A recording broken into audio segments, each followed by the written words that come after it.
Party से। लेकिन again जो हसन बात कर रहे हैं कि स्टेट ऑफ कंफ्यूजन रही है कि इलेक्शन हो रहे हैं कि नहीं हो रहे हैं। हाँ। और अच्छा, को शायद खकान अब्बासी साहब का साबिक वज़ीर आज़म उनका रद्दअमल जो है इंतखाबी नताइज पर वो सामने आया है। वो इस वक्त ये कह रहे हैं कि पाकिस्तानी अवाम ने अपना दो टुक फैसला सुना दिया। शायद खकान अब्बासी अवाम ने बता दिया कि मैंडेट में गड़बड़ का नतीजा इंतशार की सूरत में निकलेगा।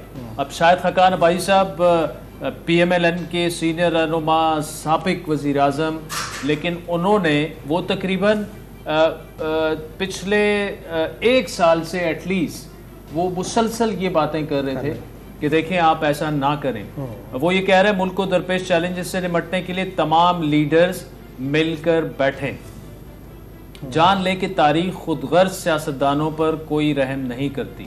अब शायद खकान अब्बासी साहब अगर देखें तो मर्दम शनासी निकले। वैसे जान लें कि तारीख सिचुएशन की जो सिचुएशन की रीडिंग उनकी बेस्ट रीडिंग थी उनकी। और अभी बिटवीन द लाइंस वो क्या कह रहे हैं मेरे ख्याल में लोग समझ रहे हैं। लोग समझ रहे हैं, वो कह रहे हैं कि लोगों ने फैसला सुना दिया है, अब आपस में मिल बैठे हैं। तो मेरे ख्याल में अगेन अब होना तो ये चाहिए ना कि ग्रेस दिखाएं सारे।